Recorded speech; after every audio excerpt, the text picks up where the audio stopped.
Du Togo. L'Assemblée va écouter une allocution de Son Excellence Bassirou Diomaye Diakhar Faye, président de la République du Sénégal. Je prie le protocole de bien vouloir escorter Son Excellence et je l'invite à s'exprimer devant l'Assemblée.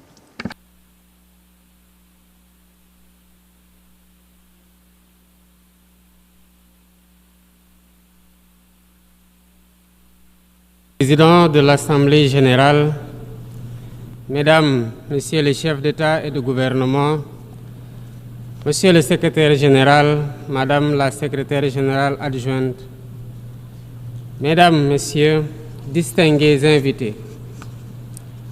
Avant tout propos, je voudrais saisir cette tribune pour saluer à nouveau la mémoire de mon compatriote, Amadou Makhtar Mbow, qui vient de nous quitter.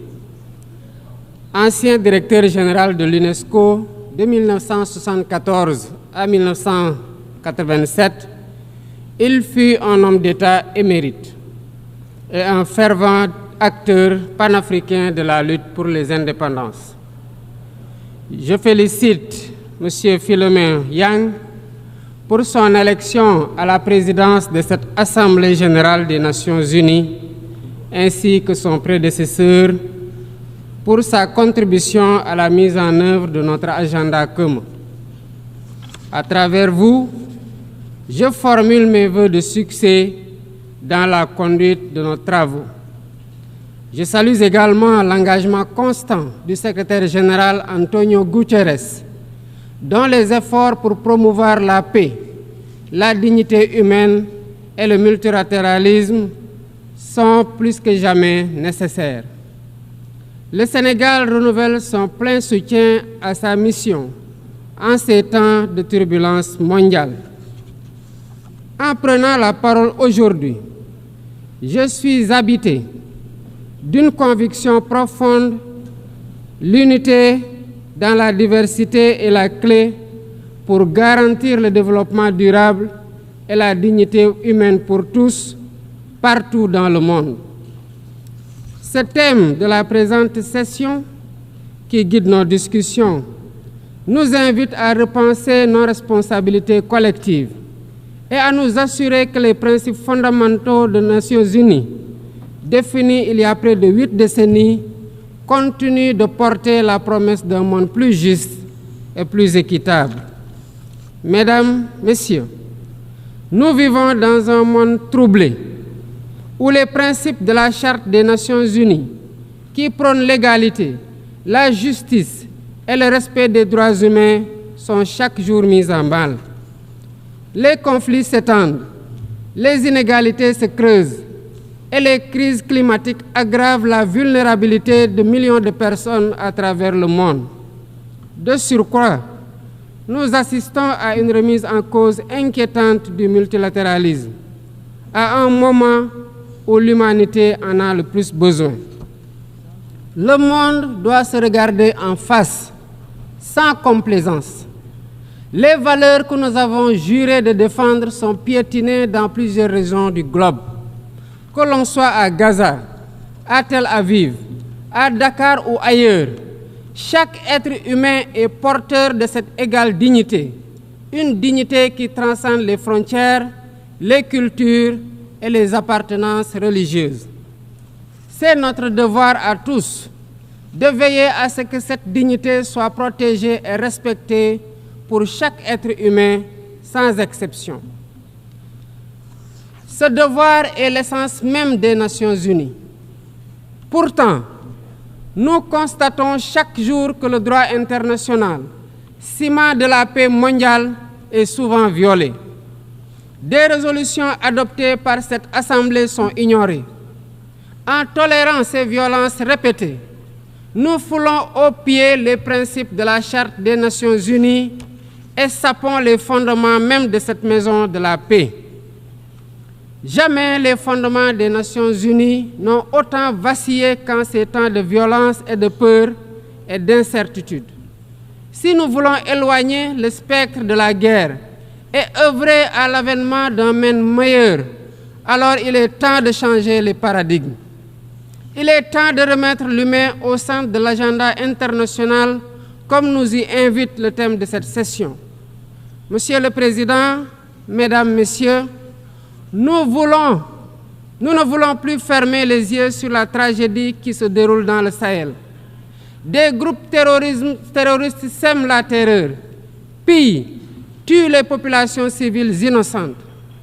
Cette région, autrefois stable, est désormais en proie à une violence quotidienne, tandis que les Nations Unies, particulièrement le Conseil de sécurité, restent trop souvent inertes.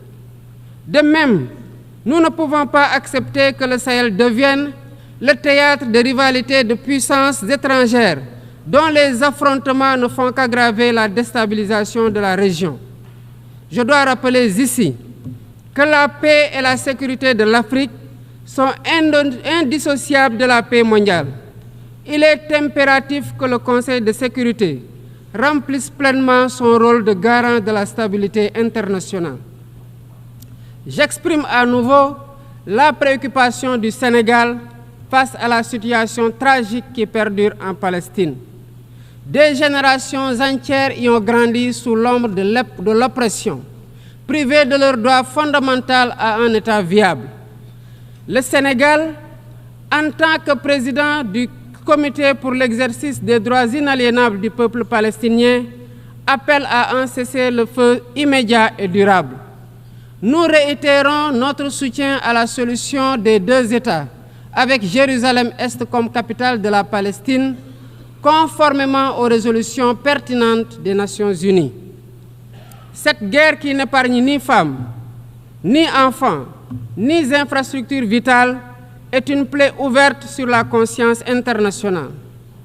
Il est impératif que le droit international humanitaire soit rétabli dans toutes les zones de conflit et que les Nations Unies jouent pleinement leur rôle de médiateur et de garant de la paix. Mesdames et Messieurs, la paix n'est pas seulement l'absence de guerre. La paix, c'est aussi la possibilité pour chaque être humain de vivre dans la dignité, de se nourrir, de se loger, de s'éduquer et de recevoir des soins. Or, aujourd'hui, plus de 750 millions de personnes ne mangent pas à leur faim et des millions basculent chaque jour dans l'extrême pauvreté. Ces chiffres éloignent de plus en plus le monde des objectifs de développement durable fixés pour 2030. Nous ne pouvons plus accepter que les mécanismes de gouvernance mondiale continuent de reproduire ces inégalités. Il est alors temps de rompre avec la logique du chacun pour soi et de bâtir un nouveau contrat social global fondé sur la solidarité et la coopération. Ce contrat doit inclure des réformes majeures pour s'attaquer aux défis politiques, économiques, environnementaux de notre époque. Premièrement, il est impératif de sauvegarder et de renforcer le multilatéralisme comme cadre unique d'action pour la paix et la sécurité internationale. Cela passe par une réforme urgente des institutions mondiales, notamment le Conseil de sécurité, le FMI, la Banque mondiale, afin qu'elles soient plus inclusives et qu'elles reflètent les réalités géopolitiques et économiques actuelles. Le continent africain, en particulier, doit avoir une place plus importante dans ces instances de décision. Deuxièmement, il est temps de corriger les injustices économiques qui freinent le développement de nombreux pays du Sud. Le commerce illégal, l'évasion fiscale, les flux financiers illicites et les congés fiscaux abusifs ruinent les pays en développement, notamment en Afrique. Ces injustices doivent être corrigées pour permettre à tous les pays de participer pleinement au commerce mondial et de bénéficier de la croissance économique. Troisièmement, il est essentiel de garantir avec détermination et d'agir avec détermination contre le réchauffement climatique en respectant le principe de responsabilité commune mais différenciée.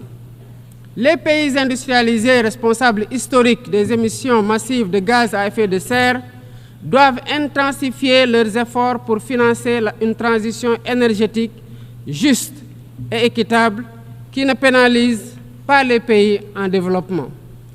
Nous devons impérativement protéger notre planète sans sacrifier les droits des nations les plus vulnérables à poursuivre leur développement. Quatrièmement, il est nécessaire de rompre avec toute tentative d'imposer des normes civilisationnelles unilatérales. Depuis son indépendance, le Sénégal a toujours défendu l'égale dignité des cultures et des civilisations. Et cette diversité doit continuer à être la base de la coexistence pacifique entre les peuples. Aucune nation ne devrait imposer aux autres ses pratiques ou ses valeurs comme normes universelles. Le respect des différences est le fondement de la stabilité et de la paix dans le monde. Mesdames et messieurs, le Sénégal est fermement engagé dans cette voie. Nous avons choisi de bâtir un État résolument tourné vers le développement durable avec des initiatives ambitieuses dans des domaines tels que les énergies propres, la souveraineté alimentaire et la gouvernance transparente. Mais nous savons que pour réussir, nous avons besoin de l'action collective et de la solidarité internationale. Aucun pays, aussi puissant soit-il, ne peut relever seuls les défis qui menacent l'humanité. Il nous faut donc agir ensemble, unis dans la diversité, pour construire un avenir où la dignité humaine est respectée, où la justice prévaut et où la prospérité est partagée.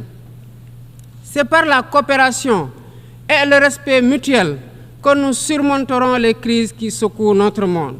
Je vous remercie de votre aimable attention.